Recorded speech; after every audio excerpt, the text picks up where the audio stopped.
Hello there and welcome to our Euranet Plus weekly guest of the week. Every week we're doing 10-15 minutes with some of the most influential people in Brussels, and we're talking about EU laws and EU decisions. So this week I've got the president of the European United Left, Nordic Green Left. She has been also a member of the European Parliament since more than nearly 10 years now. And as a German politician, she's also a member of the German Socialist Party, Die Link. Welcome to you, Mrs. Gabi Zimmer. Thank you. Welcome. Hello, Ms. Zimmer. Hello. Hello. So Jean-Michel Boss also next to me. So before we start the interview, I would like to ask you, as usual, we do it with our guests. So what is the news you particularly remembered from these recent days or recent weeks? And what is the subject you want to react to and why? Thank you for this possibility to say a few words to the outcome of the German elections. I know that a lot of people are asking and looking what is going on in Germany, and I would raise one question, one issue of this election, because the alternative for Germany, a party, new created party in the last month, they won 4.7% of the votes, and it was near to join the the German Bundestag. But I see that this Eurosceptical party is on the way forward, and we have to be aware of the situation and what is going on with this party, because this is not the party defending the interest of the poor people or the people which are afraid to lose their money because of the European crisis. This is a party which is fighting for their own interests, for the interest of bankers and managers, which are organized on the national level. This is a conflict we have now between Merkel and the CDU, fighting for the interest of the European global organized capitalism and the national capitalist forces. And for this, I see no influence, no changes in the interest of the people, and looking for what the people are fighting. They need conditions to live in dignity, but they are not working for this aim. That I would like to explain and to say to all our friends not to think we could win back voters when we are taking over nationalist demands. It's not possible. We have to defend the rights for the people on the European and on the national level. We need the European Union. And this is a party who is really clearly against Europe or against the euro, which is the first time in Germany. It's the first time in Germany that they have a broad base. They found a broad base, but they didn't say the truth. They only said we don't need the euro back to the German, to the Deutsche Mark, and then we will have a good future. But this is not the reality. This is not the verity.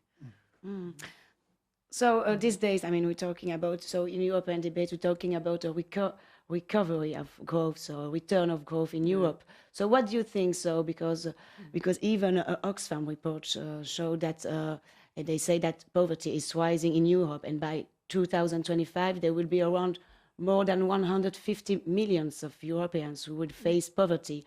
Do you think the austerity measures, they're linked with that, or do you think we have to end up with the austerity measures? Yes, first of all, I know that some political forces want to explain the crisis is over. And our measures were the right measures to overcome the crisis. I say no, this is not true. Yesterday, I had a meeting together with people from the European Anti-Poverty Network, and they were saying, so the poverty in our countries is growing. We have more people in poverty or in danger to fall in poverty than in the beginning of the crisis. It's not over. We have no perspective. And if you don't want to do anything to look on our situation, the European Union will break. And one of them told me yesterday, if you are not aware of our situation, the European election could be the last European election. This is a very, very hard estimation of the situation, but I think they are true. You have to say the growth is not back. It's not true. Look to Greece. In the beginning of the crisis, since the beginning of the crisis, they lost 25% of their growth, their economic growth. And if you now see what is forecasted for the next year, 2014, they are saying there will be a growth of 0.6%. What does it mean? This is nothing for an economy which fell down so deeply. And that's why we have to look. Do you think this will reinforce the austerity measures, Yeah. do you think?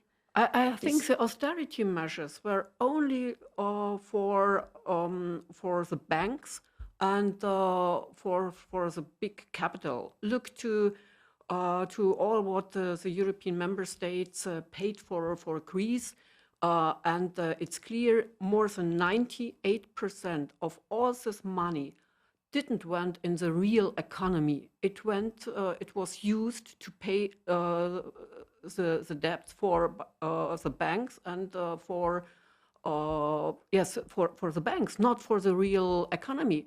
What is needed now is a stop of austerity policy. What we need now is an audit of the debts. We have to look what are justified debts, and we need a concrete possibility to come out of the debt. We need investment programs for economy, for a sustainable economy. That is what we need now to be in solidarity with Greece or Portugal or Spain or all the other countries. So concretely, what is the actions you want to see? What are your proposals? Stop the austerity policy. This is a precondition for all. Stop it. Control the activities of the Commission into the Troika. Stop the memorandum and create a new program for investment in economy, for sustainable economy. We need solidarity. Look to the programs for structural and cohesion policy. There we have to do much more. Even the Commissioner Andor said, we have to do more for solidarity between all the member states. Austerity policy was not the right policy, and that we have to do now, immediately. Where are we going to find the money? How do you think European countries should find enough money to finance those programs, sustaining because they already have to spend a lot to pay off the debts at the moment, so they don't have any more money left. I don't believe it. Look to what the European member states did in the Council. In the Council, they decided to bring more burdens to the European Union to finance Galileo and other programs which are high extensive. And on the other side, they don't want to pay what they promised in the last years. That means we have a big lag between what we promised as a European Union and our possibilities to pay these programs, decided also by the Council, by the member states. And you have to close this lag for the budget in 2013, for the budget in 2014, and also for the multi-annual financial framework. And they don't want to pay. They have to pay more. They have to bring that money, what they promised in the last years. They don't want to pay also the money for the youth, because there was 8 billion euros preview to tackle youth unemployment, but it seems that it will be maybe not the amount we were waiting for. Yeah, and they don't want to give the money promised also for this youth guarantee. This is a scandal. Month for month, they spoke about the youth unemployment. They all know that we have in Greece 60% youth unemployment, in Spain more than 50%. And they know this is a big issue, political issue for the whole European Union. And in reality, they don't want to give the money before. So you think for them it's a question of priorities? Yeah, it's a question of priorities. And for them, youth unemployment is not the first priority? No, It's not the youth. It's not the first priority. They yes, they speak a lot about it, but they don't want to do it in reality. This is a problem. I'd like to. Poverty is also not on the first point on the agenda.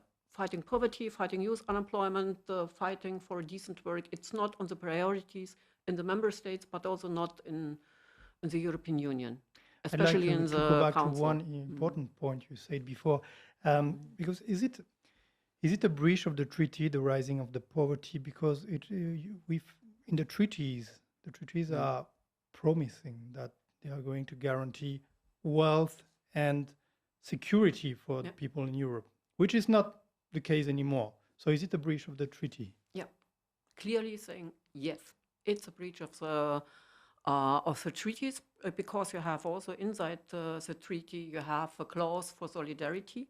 You have the obligation for solidarity between the member states. In the case of man-made disasters, there is a possibility to create instruments, to use all the instruments in the European Union for supporting these countries. And it's also a goal of the treaties to support the social cohesion. But with austerity measures, you are breaking social cohesion. Social cohesion is not existing anymore. So unfortunately, we have to finish the program. But before, so what do you expect, in few words, what do you expect after 2014? After 2014, I'm expecting that more people are participating in the European election, and that's why the result of the European election is the representation of all what the people in the European Union want, what they want to have expressed in the European Parliament. I'm sure that the role of the European Parliament is growing, that we are fighting for more democracy, and that the fight between the institutions will be get in another dimension. That means that we are saying, as a European Parliament, we are elected, not you as a Commission, not you as a Council. And that's why we have the right to get more transparency, to say what's necessary, and to stop your policy if you want to decide about it behind closed doors. I'm expecting more transparency, more democracy, more participation of the national parliaments and also of the European Parliament. There is also not enough democracy and transparency in the European Parliament. Yeah, of course.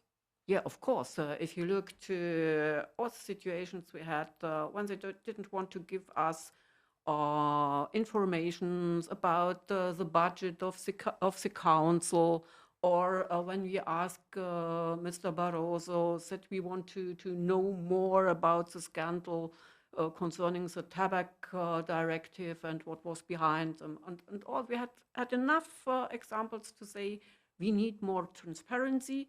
It's necessary that the European Parliament will be respected on the basis of the Lisbon Treaty, and that we got all the information we need for working as members of this Parliament in the interest of the people. Thank you, Mrs. Zimmer, for accepting our invitation. And thank you to follow us on Euranet Plus, and see you next week in Strasbourg.